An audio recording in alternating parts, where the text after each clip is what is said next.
Okay, let's dive right in. Have you ever put on a piece of clothing and instantly felt amazing? Like the color just made you glow? Oh, absolutely. Uh, Or maybe, the flip side, tried something on and it just felt like the off. color was wearing you. Exactly. It's such a common experience. And what's fascinating is that it's not just random luck or taste. Right. There's a whole underlying system, a way to understand why certain colors harmonize with your unique natural features, your skin, your eyes, your hair. And that system is called personal color analysis, PCA for short. Yep. It's essentially a method to determine which colors, in your clothing and even your makeup work best with your own natural coloring. Okay, and this often gets grouped into these frameworks, these seasonal talent. Right. You've probably heard of them. Spring, summer, autumn, Yeah. winter, that kind of thing. So for this deep dive, we're pulling directly from the material you shared with us, that really detailed Reddit guides, some fashion blogs, and the historical context from Wikipedia too.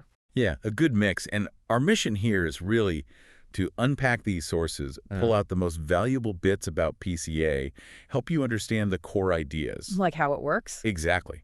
How it works, why this knowledge is actually pretty powerful for things like building a wardrobe you love, and maybe look at some practical ways you might start exploring your own color harmony. And it feels so current, right? It's gone totally viral, especially on places like TikTok. Huge right now. But it's not actually a new idea, is it?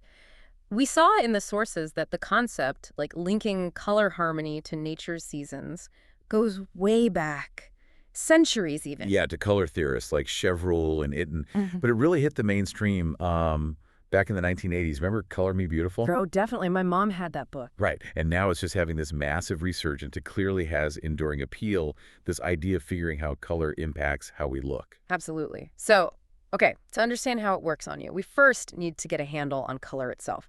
Let's break down those building blocks mentioned in the sources. Right. Think of it like three key dimensions or aspects of any given color. The first one is Mhm. value, Value. Okay. which is simply how light or dark a color is. How close it is to white or black. Simple enough, like comparing a pale sky blue to a deep navy blue. Exactly. Pretty intuitive. Then the second dimension is temperature. Temperature, warm versus cool. Precisely. It refers to a color's warmth or coolness. And this really comes down to the underlying base. Is it more yellow-based, making warm, or more blue-based, making it cool? And it's not just the obvious warm colors like red and orange or cool colors like blue and green, right? The sources emphasize that every color is on this spectrum. That's a crucial point.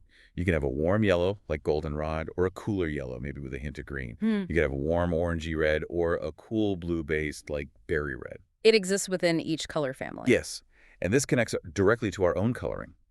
Warm skin tones often have that golden or peachy undertone, while cool skin tones might lean more rosy or have a slightly bluish cast under the surface. So colors that share that same underlying warm yellowy base or cool bluish base will naturally look better against that type of skin. That's the core idea. Yeah. They harmonize with your skin's undertone. Okay, so we have value light dark, temperature warm cool. What's the third dimension? The third one is chroma.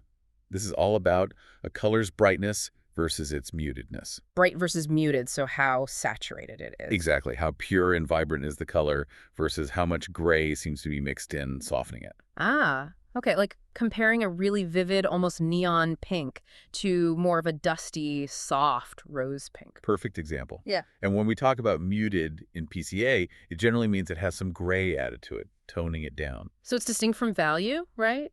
A muted color could still be light or dark. Absolutely. Chroma is about the intensity or clarity of the color, not its lightness. While technically you add white for tints, black for shades for PCA, chroma is really that bright to gray spectrum. Think purity versus softness. Got it. Value, temperature, chroma. The three keys to defining a color. Now, the big question, why do some colors look amazing on us, really enhance our features, while others just fall flat?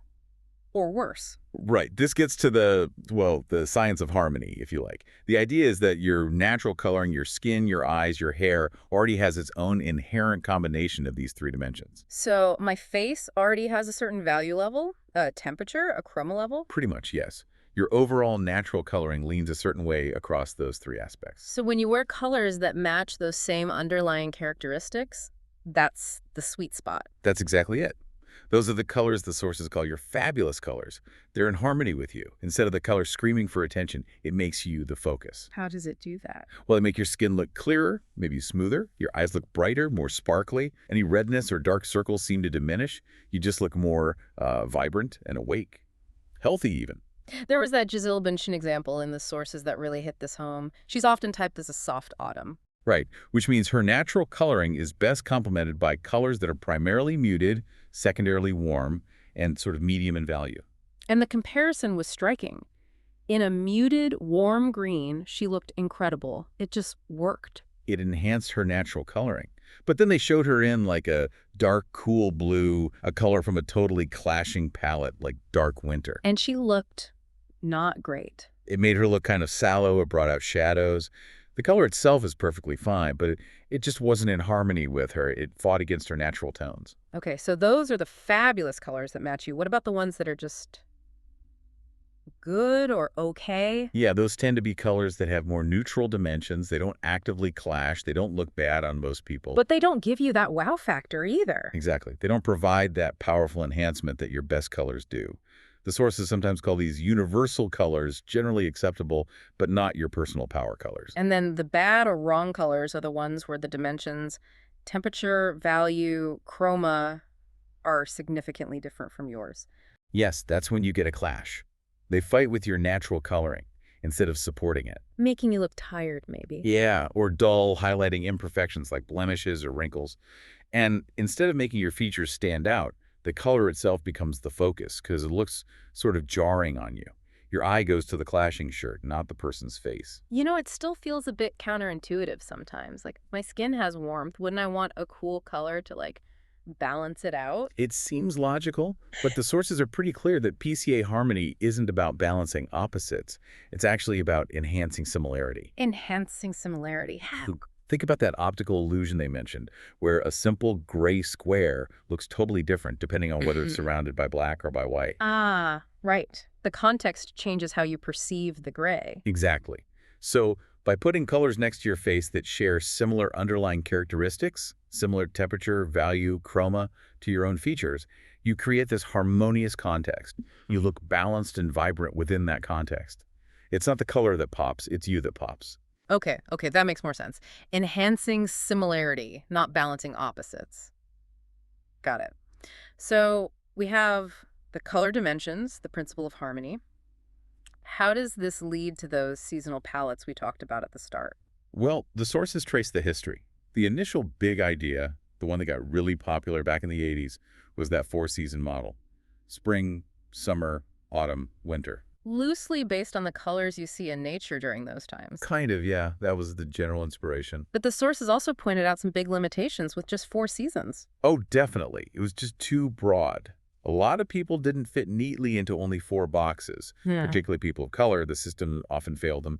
And honestly, most people aren't a pure spring or pure winter. They fall somewhere in between. Right, which led to the evolution to the more refined 12-season model. Correct. And this is where those 3 color dimensions, value, temperature, and chroma, really become key for defining the subseasons. The 12-season system acknowledges that people often flow or share characteristics between the main seasons. So instead of just being, say, summer, you might be a true summer, or maybe a light summer, or a soft summer. Exactly. It depends on which dimension is your dominant characteristic, and then which adjacent season you lean towards based on a secondary characteristic. So like soft summer and soft autumn, they both share muted or soft as their main thing. Right, that's their dominant trait. But one, summer, is distinctly cool underneath, and the other, autumn, is distinctly warm. This allows for much more nuance and precision in finding the palette that truly suits you. That flow concept really helps explain why it's not always clear-cut. Can you give us just a quick reminder of the general vibe for the main 4 seasons before they get split? Sure. Broadly speaking, spring is typically seen as warm, bright, and often lighter overall. Summer is generally cool, muted, and also often lighter. Okay. Autumn is warm, muted, and tends to be darker or deeper. And winter is cool, bright, and often darker, usually characterized by high contrast. And the 12 seasons just fine-tune those based on which dimension, the lightness, the coolness, the brightness, is most important for that specific subtype. Precisely. Okay, we understand the concepts, the framework. Now, the million-dollar question for anyone listening, How do you figure out which of these 12 palettes, or even just your main characteristics, is actually yours? Yeah. This is where it gets tricky, and the sources are very honest about the challenges here. It's surprisingly difficult to figure out your season accurately just by, looking at photos of yourself or trying to isolate single features like your hair color or eye color. Really? Why is it so hard? You'd think you could just look in the mirror. Well, several reasons. First, cameras and screens mess with colors. What you see isn't always true to life. Second, definitions like blonde hair or brown eyes are really subjective, right? They vary hugely. And maybe most importantly, as we discussed with the harmony principle, how your features look actually changes depending on the colors around them. So trying to judge your own coloring objectively in isolation, it's tough. Yeah. Our perception gets skewed. Okay, so self-assessment is tricky. What about those quick online tests, like the vein test looking at the veins on your wrist? Does that work? The sources seem pretty skeptical about the vein test, actually. They described it as often confusing and unreliable. Oh, why? Apparently, things like how dark your skin is can affect how you perceive the vein color. Plus, many people are actually quite neutral in their undertone, or only slightly leaning warm or cool. So the veins might look bluish-green, making it impossible to get a clear read. It's often not definitive. Okay, so maybe cross the vein test off the list, or at least don't rely on it solely. What methods do the classes suggest might be more helpful for self-exploration, even with the challenges? Well, the jewelry test comes up a lot, simply seeing whether gold or silver jewelry looks more flattering against your skin. Gold generally indicating warm, silver indicating cool. That's the general idea, yeah. It's a starting point for assessing warm versus cool. Another one mentioned is the white paper test. Holding white paper next to your face. Yeah, in good natural light without makeup. It can help you see if your skin takes on a more golden or yellowish tone against the white, suggesting warm, or if it looks more rosy, pinkish, maybe even slightly bluish, suggesting cool. And what about looking at your natural hair and eye color? Do they play a role? They're definitely part of your overall coloring, yes. But the sources often stress that your skin's undertone is usually considered the most primary factor in determining your season. Relying too heavily on just your hair color, for example, can be misleading, especially if you dye it. Right. So what's the core method? The one that seems most fundamental, even if you're doing it yourself? It really boils down to color draping. Or, More simply put, just testing colors. like, actually holding fabric up to your face. Exactly. Taking different colored pieces of fabric, ideally a good range covering different values, temperatures, and chromas, and holding them up under your chin in natural daylight. No makeup, neutral background. And what are you looking for when you do this? It sounds subjective again. It is, but you're trying to be objective. You're observing the effect the color has. Does this color make my skin look clearer, smoother? Do my eyes seem brighter, more vibrant? Do my lips look healthier? Do my features seem sharper, more defined? Versus the opposite effect. Right. Or does this other color make me look sallow, maybe greenish? Does it make me look tired? Does it highlight dark circles or redness? Does it make my jawline look less defined? The key is comparison. Comparing side by side. Yes. Hold up a warm pink, then a cool pink. Don't just ask, do I like this color? Ask, which one makes my skin look better? What specifically changes about my face when I switch between them? Better or worse? Different how? That makes sense. Observation, not just preference. What about looking back at old photos? Could that help? Definitely mentioned as a clue. If you have photos where you remember feeling particularly good or people told you that you looked great, look at the colors you were wearing. Are there patterns? Do certain types of colors consistently seem to enhance you? So lots of clues you can gather yourself. But the sources also talk quite a bit about professional color analysis. That sounds like the most definitive way. It's consistently presented as the most accurate method, yes. Because it's done by someone trained in a controlled environment, specific lighting, neutral surroundings, using a standardized set of calibrated fabric drapes. These drapes are designed specifically for this purpose. Exactly. They're designed to systematically test the different color dimensions and reveal your precise color characteristics and where you fit in the 12-season system. It takes the guesswork out. Sort of like going to the eye doctor. They don't ask you to guess your prescription. They test options systematically, better one or two. That's a great analogy. It's about that objective, trained perspective, finding your specific prescription within the color system. It removes your personal bias about liking or disliking certain colors. But it's not free, right? No, the sources mention it can be an investment. Costs mentioned range from like $100 up to $300 or even more. And they also noted there's some variation in training standards and specific methodologies between different analysts. So you need to do a bit of research if you go that route. Yeah, finding a practitioner whose system makes sense to you and who you feel confident in seems important. But the potential benefit is getting that clear, objective answer. Okay, so self-exploration is possible, maybe starting with draping yourself, but it's prone to subjectivity and confusion. Professional analysis offers more accuracy, but costs money and needs some vetting. That sums it up pretty well. But either way, the payoff of figuring out your season, or even just getting a handle on your core characteristics, like knowing if you're fundamentally warm or cool, bright or muted, seems pretty significant according to the sources. Right, which leads us nicely into the practical application. Once you have an idea of your palette, your best colors, how do you actually put that knowledge to work? What are the benefits? Well, the sources list quite a few. Big ones are creating consistency in your style, saving time and money. How does it save money? By helping you avoid buying clothes that, look great on the hanger but just aren't quite right on you, you end up not wearing them.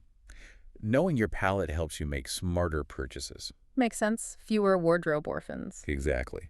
And the biggest benefit mentioned is just significantly improving your overall appearance, making your skin glow, your eyes pop, even making your teeth look whiter just by wearing colors that are in harmony with you. Okay, so practically speaking, applying it to your wardrobe, what does that look like? Basically, using your recommended palette as a guide when you shop. Building your core wardrobe pieces, basics, neutrals from colors within your season, and then using accent colors from your palette too. What about prints? The suggestion is that prints ideally should contain colors mainly from your palette and maybe be grounded or paired with solid items from your palette as well to maintain that harmony. They even mentioned applying PCA to choosing things like glasses frames. Yeah, because they sit right on your face, the color of your frames can have a noticeable impact. Choosing frames in metals or colors from your palette, like, say, softer, muted, warm tones for a soft autumn versus strong, dark, cool colors for a deep winter can make a difference. Small details, big impact, potentially. How does this translate to makeup? It's pretty direct. First, choosing a foundation that truly matches your skin's undertone, warm, cool, or neutral, is fundamental. Beyond just light or dark. Absolutely. Then, selecting things like lipstick, blush, and eyeshadow in colors that align with your overall temperature and chroma. Warm seasons often look great in corals, peaches, terracotta, bronze, gold. Cool seasons tend to shine in blue-based reds, berries, pinks, grays, silvers, cool purples. So no more guessing if that lipstick shade works. Well, less guessing. It gives you a much better starting point. And hair color. Does dyeing your hair change your season? Because that comes up a lot. Yeah, it's a common question. The sources are clear. Your underlying natural coloring, your skin's undertone mainly, determines your season. Dyeing your hair doesn't change that fundamental biology. Okay. However, choosing a hair color that complements your natural undertone, like selecting golden blonde versus ash blonde if you're warm-toned, will enhance your overall look and make your palette colors work even better. And conversely, a clashing hair color can mess things up. It can, yeah. An off hair color can kind of disrupt the harmony. Yeah. Even if you're wearing clothes in your best colors, a hair color that strongly fights your natural undertone can make those clothes look less impactful, less harmonious, because the hair is right there next to your face, creating dissonance. It really does all come back to creating that overall harmony around the face, doesn't it? That's the goal. And, a really crucial point that came through in the sources is perspective. PCA is meant to be a tool, not a rule. Meaning you don't have to be super rigid about it, like throw out everything that's not perfectly in your palette. Definitely not. It's not meant to be restrictive like that. The idea is to use this knowledge to understand what makes you look and feel your absolute best. So you know your power colors. Exactly. But if you absolutely love a color that isn't technically in your perfect palette, you can still wear it. Maybe just not right up into your face. Look in pants or a skirt. Yeah, or wear it in a top, but add a scarf near your face that is in one of your best colors. That can help bridge the gap and bring back some of that beneficial harmony close to your features. Personal taste and just enjoying fashion still play a huge role. It's about empowerment, not limitation. That's a really good way to frame it. A tool, not a rule. Okay, so looking back at the sources you provided, we've taken a pretty thorough deep dive into personal color analysis today. I think so. We've broken down how colors themselves work those dimensions of value, temperature, and chroma. We looked at why some colors harmonize with your natural features while others clash, based on that principle of enhancing similarity. And we explored the evolution of the seasonal framework, from the basic 4 seasons to the much more nuanced 12-season system that incorporates all those color dimensions. Right. And then we got into the nitty-gritty of figuring out your season, the challenges of self-analysis, the potential methods like draping or looking at photos, and the option of professional analysis for more certainty. And finally, how to actually apply this understanding, using your palette as a guide for your wardrobe, your makeup, even your hair choices, to reap those benefits like saving money and genuinely boosting your appearance. And acknowledging that while figuring it out yourself can be confusing, that focus on objective observation comparing colors side by side is key if you're DIYing it. So hopefully this deep dive gives you, the listener, a really solid foundation and some practical insights to maybe start exploring which colors truly make you look and feel your absolute best. Yeah, because when you think about it, if simply wearing the right colors, colors that are already in harmony with your natural self, can make us appear healthier, more awake, more vibrant, maybe even boost our confidence. How much potential are we leaving untapped by not paying a little more attention to the incredible power of color in our daily lives? Definitely something to ponder.